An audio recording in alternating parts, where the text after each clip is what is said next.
Brian and Kenzie in the morning. And Chicago's alternative all day. Q101. Flash with Kenzie, just about 8 minutes away. We'll get you on the phones for 4-packs of Bristol Renaissance Fair tickets, one of our favorite things every year. We'll be up there a week from Saturday to party with you. It is going on right now. All the information at Q101.com. That's just about 8 minutes away. The Q101 Morning Crew. Sports. Well, with the Chicago White Sox last night, they were in mourning, and they played their first home game since the death of former pitcher Bobby Jenks. We talked about that at length yesterday. Died at 44 years old, battling cancer, the hero of the 05 World Series. One of the heroes, that is. And the team wore number 45 patches on their jerseys to commemorate Jenks. Held a moment of silence last night, showing a tribute video that was really goosebump-inducing in the stands. The number 45 patches will be worn by the White Sox for the remainder of the 2025 season. Now, they played last night, a beautiful night for baseball on the South Side. Unfortunately, they lose 8-4. It was highly touted prospect Colson Montgomery's home debut. Terrible in the minors. Boy, this guy was, really a high prospect.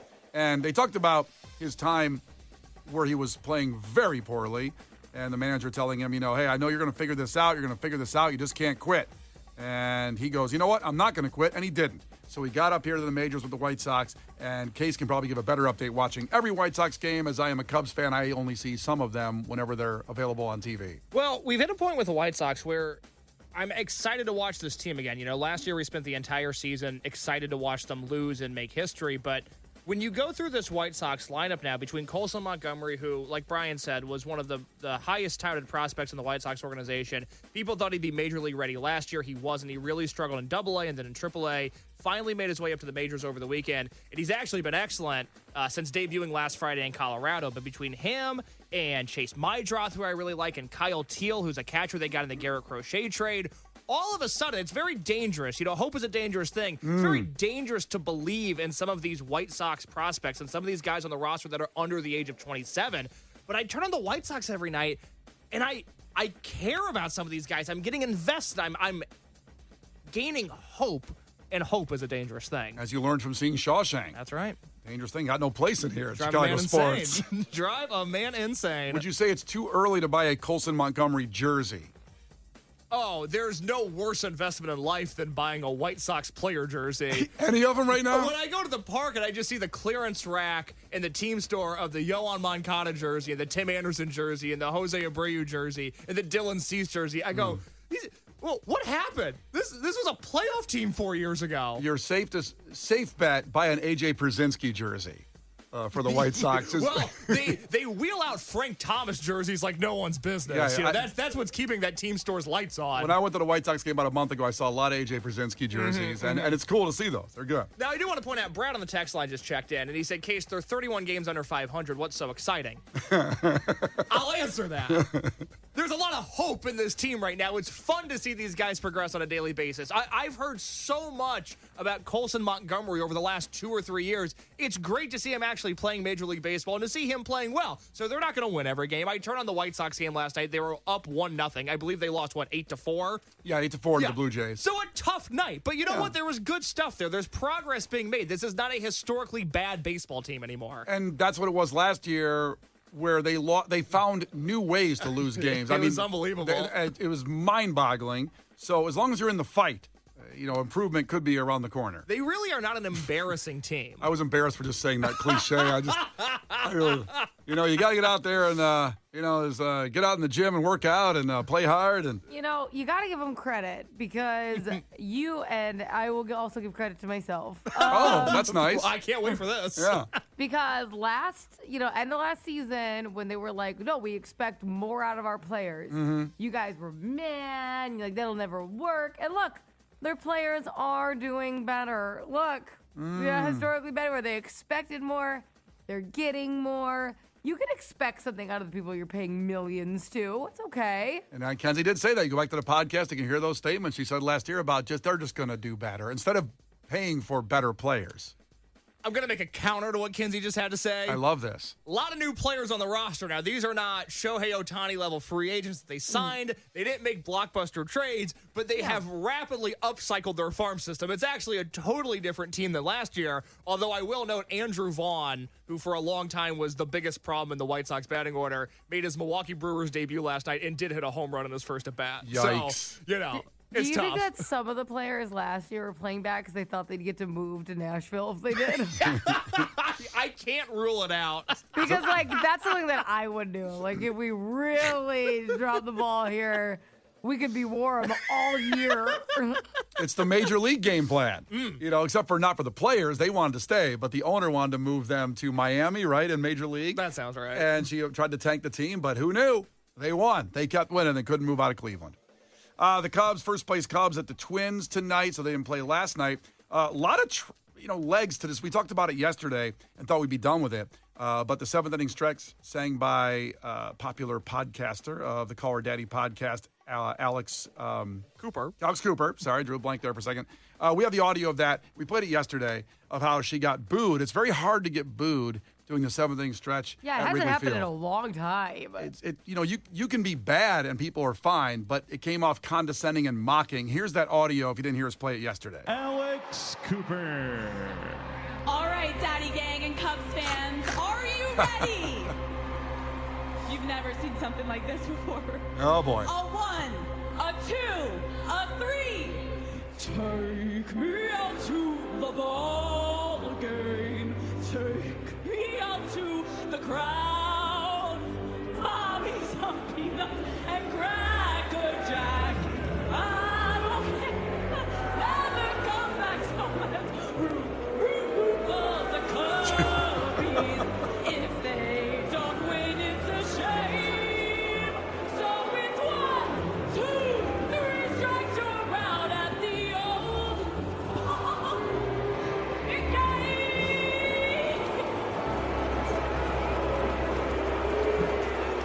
Just a lone boo at the end coming through.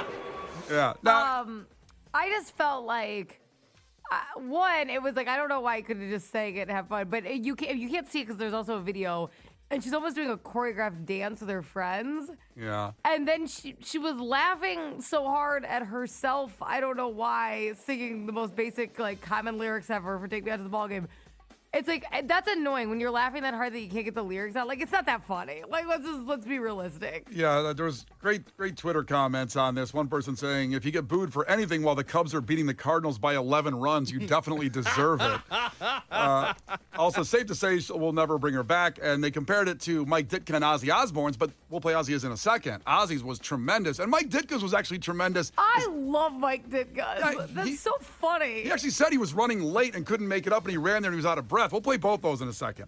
But this was just condescending, mocking, and dare I say, singing the seventh inning stretch needs a level of decorum. It is a prized position as we put Paulie D's up yesterday. Mm-hmm. Paulie D went there, and he crushed it and approached it. He wasn't making a bunch of jokes. Like, it's already a fun thing to do. Yeah. Dare I say that not everything needs to be a social media moment, or just enjoy the fact that you're doing. You didn't need to reinvent how you do the stuff. The whole, like, and I actually like her. I will say I do like her. I watched her docuseries on Apple TV. I do like her, but not everything has to be a bit. Like, just enjoy being invited to do it, if that makes sense. Yeah, she got what she wanted out of it because she has a podcast with 10 million people, and so she will talk about this all week, and it gave her a lot of content to talk about it. That's why she did it. But at the same time, not everything needs to be for clicks or going viral or trending. You could just sang it. It would have been cool.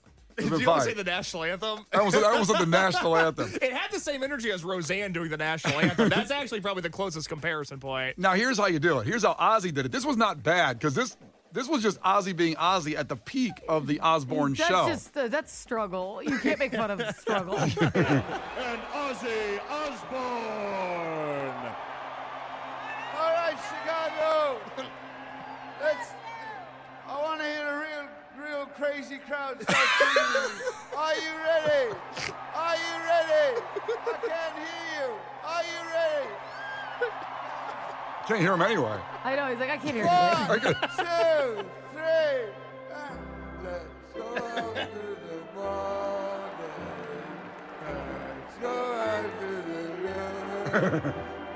Take me in. I don't remember what I have to do.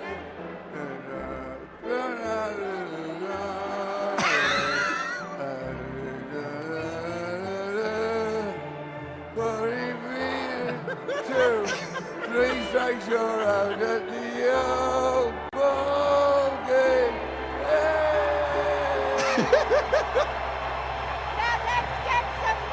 Now let's get some runs. Come on, don't mess around. Let's get some runs, guys. He all of a sudden sounds like a coach at the end. Stop messing around out there.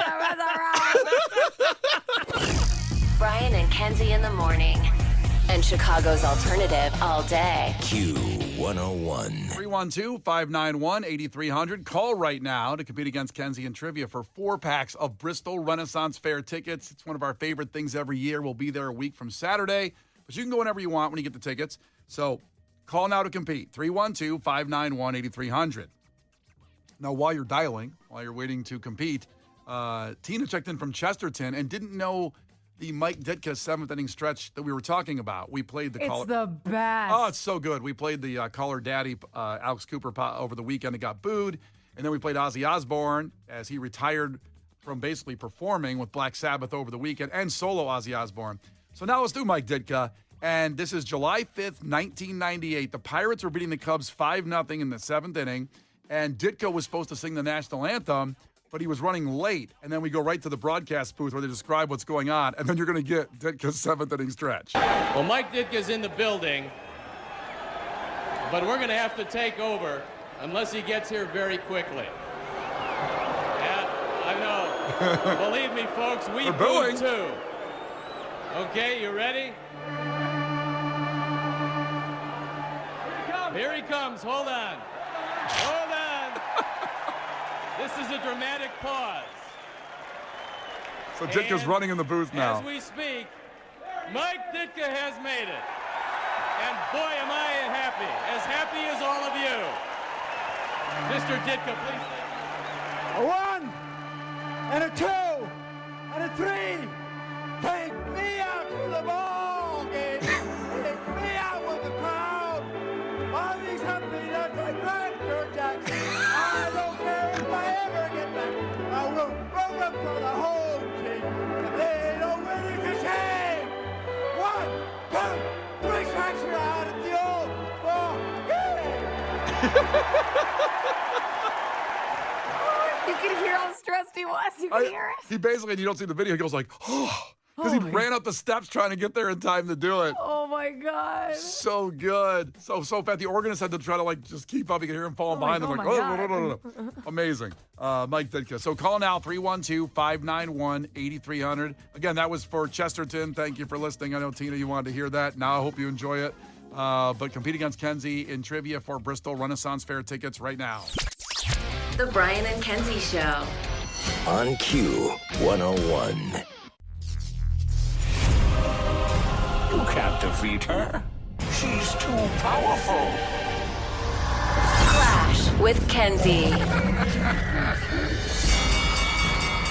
Let the battle begin.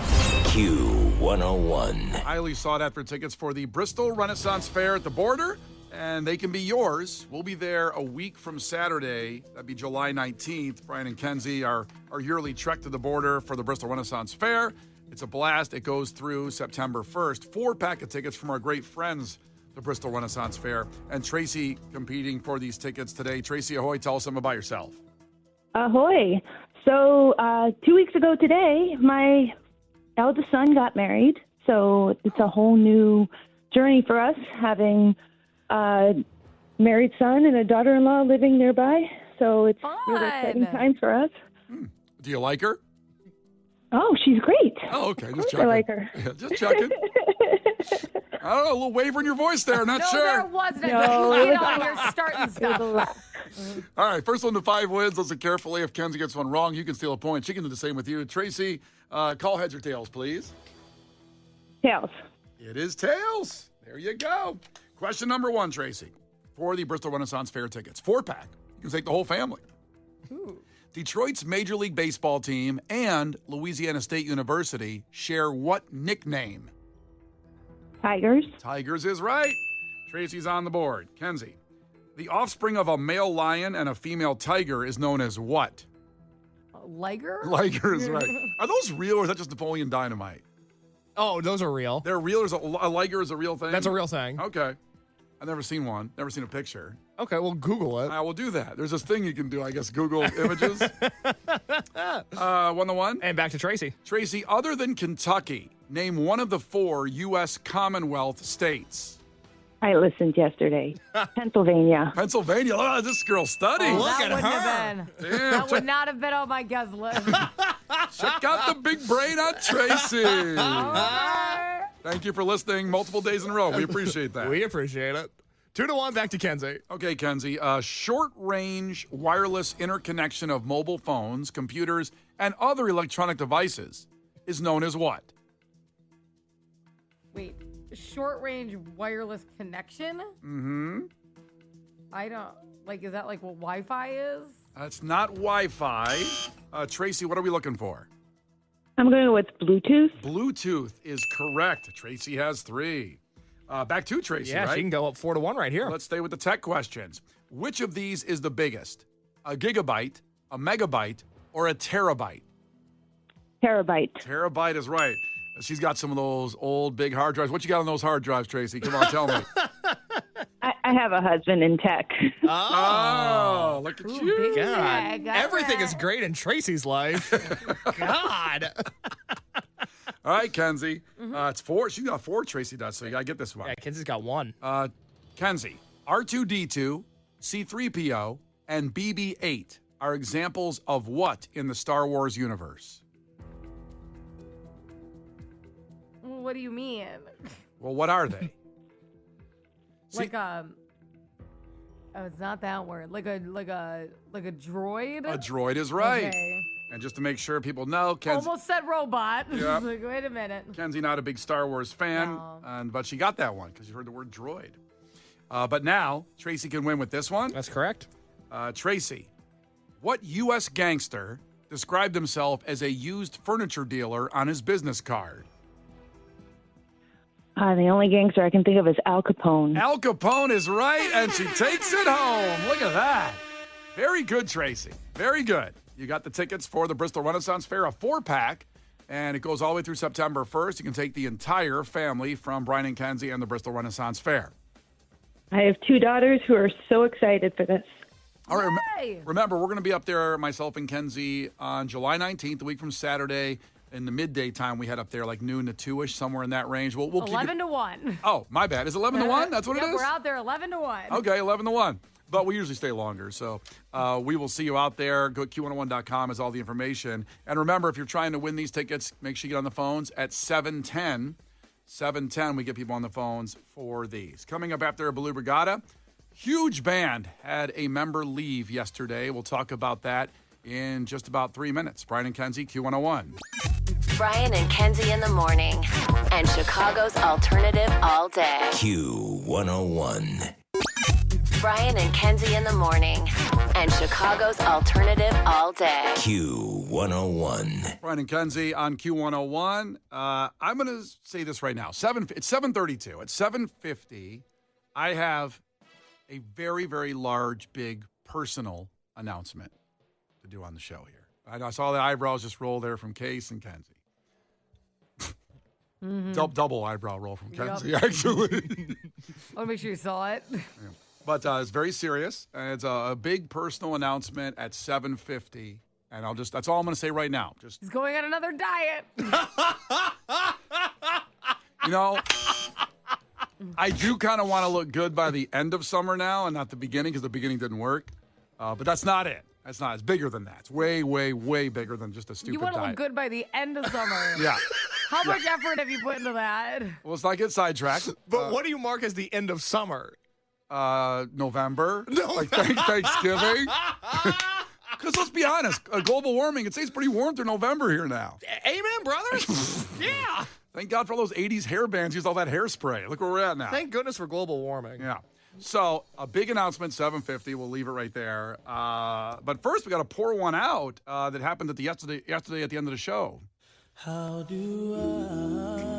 no one died, so it's not that bad. But Matt Cameron announced he's leaving Pearl Jam right when we were getting off the air yesterday. He's been the drummer of Pearl Jam for 28 years. Before that, he was the drummer of Soundgarden. And if you remember then, Soundgarden kind of broke up for a while, and then they got back together. And Matt Cameron still did some double duty there. And then, of course, the tragic loss of Chris Cornell, and he stayed with Pearl Jam for 28 years. Pearl Jam's had 5 drummers. So, you recognize all the guys, and you kind of think back, you can go listen to 10 and go, wait, oh, okay. And you go through all the drummer changes. But he's been in the band longer than anybody by far. Most of the time, they changed them after like 1 album, 2 albums, they had a new drummer. But here is the statement that Matt Cameron made. After 27 fantastic years, I have taken my final steps down the drum riser for the mighty Pearl Jam. Much love and respect to Jeff, Ed, Mike, and Stone for inviting me into the band in 1998 and for giving me the opportunity of a lifetime filled with friendships, artistry, challenges, and laughter. He put challenges in there. All those people that put on Facebook, I know exactly what you're going to say. Celebrating 10 years of marriage. There's been good and there's been bad, but here we are. We've been through a lot. Okay, so you cheated on her. Awesome. Yeah. I always said it to Megan when I see those. You loved me through it all. Like, what did you do to this bitch? Yeah. Oh, my God. We've had some super high highs and some super low lows. Whoa. You didn't need to say that. Just say happy anniversary. You're my ride or die through the trenches. Why are you in the trenches? Why? Get out of that. Matt Cameron continued, I am forever grateful to the crew, staff, fans all over the world. It's been an incredible journey. More to follow. I thank you from the bottom of my heart. Peace and love, Matt Cameron. Now, right away in the same post, I will note that these were both on Pearl Jam's Instagram, so it seems like it was all, loving and together. Except that challenges word thrown in there, who knows? So this is from Pearl Jam. It says, from being one of our first musical heroes in the band Skin Yard, that's back in the Seattle days, and the mighty Soundgarden, to playing our first demos in 1990, to playing on our first demos in 1990. People forget Matt Cameron played on those demos for Pearl Jam back then. Matt Cameron has been a singular and true powerhouse of a musician and a drummer. He has propelled the last 27 years of Pearl Jam's live shows and studio recordings. It was a deeply important chapter for our group, and we wish him well always. He will be deeply missed and is forever our friend in art and music. We love you, Matt, despite the challenges. No, I added that in there. That was not the. That was not the. They didn't say challenges anywhere. And I hope it's that peace and love. I hope 3 days from now we don't see. It's going to change. We're going to hear more about those challenges. Yeah, I heard about Josh Freese and Zach Starkey from The Who. That happened to me. Fired. I hope that doesn't come out. I hope it's not like that because I've actually, interviewed Matt Cameron several times back in the day, and he's a great guy. And I've interviewed guys in the Pearl Jam. They all seem great. There's a reason they're still together. Well, obviously there were some deaths involved with the other big 4 grunge bands, but they are just such good guys and have gotten better with time. Pearl Jam has, without question. Matt Cameron really has a crazy discography when you dig into it because he's been the Pearl Jam drummer for the last 25 years. He's got all the Soundgarden stuff. He's the drummer on the Temple of the Dog record. Yeah. Hunger Strike. He did some early Queens of the Stone Age stuff. He was a drummer on a Smashing Pumpkins song, For Martha, which is a great Pumpkin song. He's also the drummer on the Chad Kroeger, Josie Scott song, Hero from the Spider-Man movie. I did not know that. Yeah, he's been around. Any band should want Matt Cameron in their band. What an incredible lineup that is. That's unbelievable that he was on that song. I had the same thought. I have to be honest. That's a lot of drums. Do you know what I mean? Like, he has to have a permanent headache. Like, that is so many drums. Like, oh my, all the time. I mean, he's 62 years old. He hasn't aged at all. You see pictures of him from Soundgarden, the first album, back to now, and he looks exactly the same at 62. But to Kenzie's point, it's a lot of drums. Sit back. Catch up on the bear, bro. Maybe a flute. You know what I mean? Just like vibe out a little. Spa action. Yeah, I really do wonder what's going to happen. Is he going to join the Foo Fighters? Is he going to join the Who? So many drummers just getting messed around with in the last couple months here. I don't know, but we'll keep it posted. And Matt Cameron, a great friend of Q101, so we wish them all well. Brian and Kenzie in the morning, and Chicago's alternative all day. Q101.